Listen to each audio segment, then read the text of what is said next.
Greetings fellow modelers, welcome to part 2 of building the Flyworks Gomix A1D SKYRAIDER, this reduced to 1/72nd scale. We're going to complete doing the panel lines of the rudder to the rear fuselage, putting in the fuselage structure, and dealing with the all-important engine mount. Let's begin. So let's deal with the rudder and rear fuselage framework. Here we're cutting out the rudder. This redrawing that I did and recoloring was just really a wonderful thing to do with accurate representation. Here we're forming the curve for the rudder at the top, folding it over the steel rule. It's very important to always remember at this scale, paint the edges in the proper color. The thickness of the cardstock I'm using here is 130 to 140 gram sheet. Now you can use a little thinner at the scale, but I find like this works really well for me. Here now I'm putting in the joint tab at the top of the rudder, and it's very important, just trim off the excess, and then to make sure we have no white spot, we're going to now paint the inside edge of the joint tabs. So this way nothing will show through and it will look so much better. Apply generous amount of glue, and then we do one side first. Make sure the alignment with the camo scheme is on point, and then we lock everything down.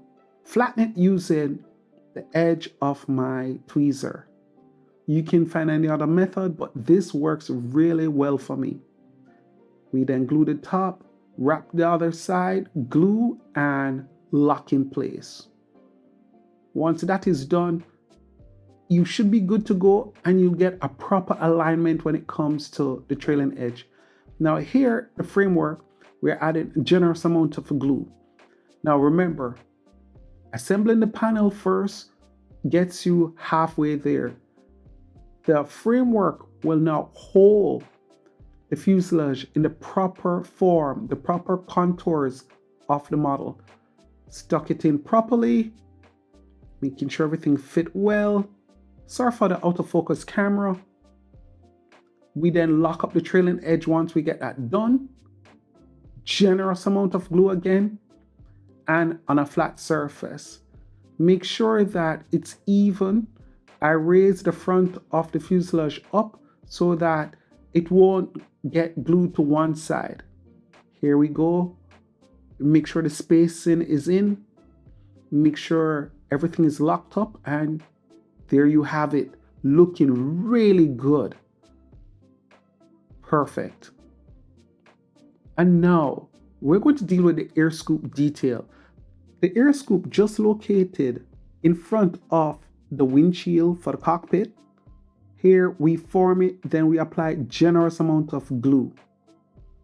Now, again, it's always great to form it first, and then you apply glue and put into position. And look at that. You just mold it into the position of the former. And that's why it's very important to get the form work done properly. And then you can just gently prod and push in place where it's supposed to go. The air scoop now, we're going to cut out. That would be the front. Paint the edges of both sides. Here, what I'm cutting out is just a simple roll we'll do, and this will be in front of the air scoop. Paint the edges, get rid of any of the white edge that's there. Generous amount of glue in front of the air scoop, and we fit that. And not to worry, the formers will really guide you in how it's supposed to be. And then we put in the entrance of the air scoop. And that looks good. A little paint when you're finished will bring it up to speed, and it looks really good. Again, sorry for the shoddy camera work. I'm still getting used to how to properly use my camera, but I hope you've managed to get the details in what I'm trying to achieve. And there we have it. Now the engine glare shield and exhaust assembly, this is going to be the complicated part.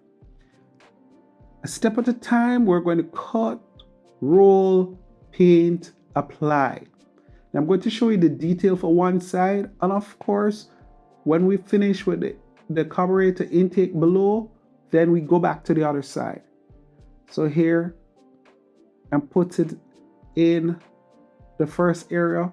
Now, don't panic when it looks like it's not aligned. It's not supposed to align.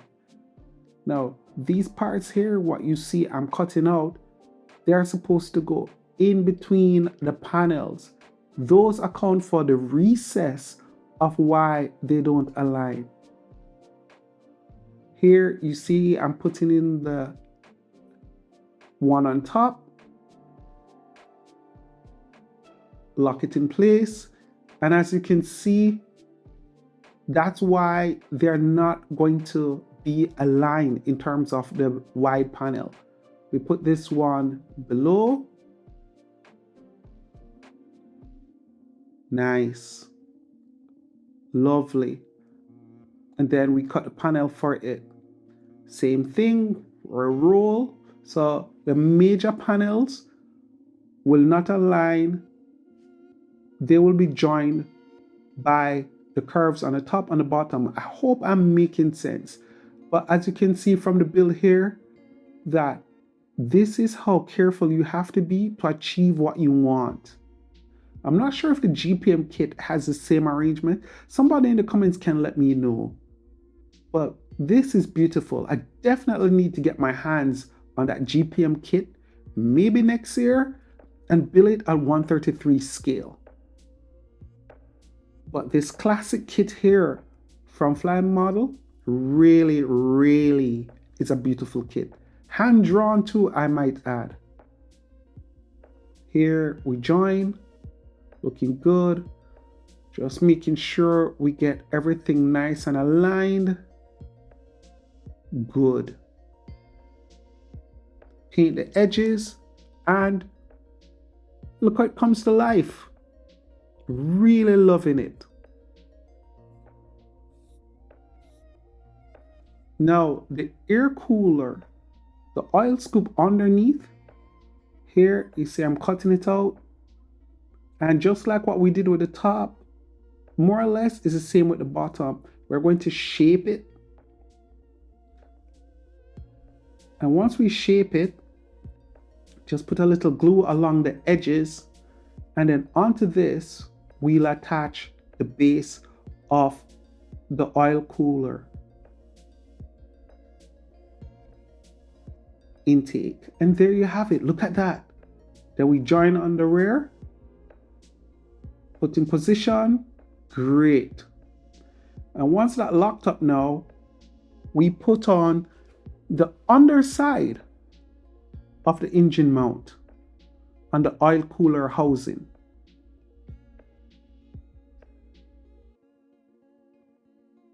Again, we just shape it. Now, the SKYRAIDER is a beautiful beast, really huge. And to think that it took the same bomb load that I think it was similar to a B-17, that's just incredible. Or the early models of the B-17, that's just awesome. And here now, puts together. And I love how it just locks in place. Now, let's complete the glare shield on the other side. And I know I didn't probably need to repeat it, but I just need to show how it all came together. This side here, the oil cooler, we just completed. Now those recess area, that in the next episode will take the engine exhaust. And just like what we did with the first side, I'm not going to show you all the details again, but you see I'm putting in the main panels and then I'll put in the recess. And pretty much that's it. And we just lock it now. And ladies and gentlemen, a little paint after this. And this is what we have as a result. Thanks so much to my Patreon sponsors who made this possible, and you for watching the video. Please like, subscribe, comment. One love, my friends.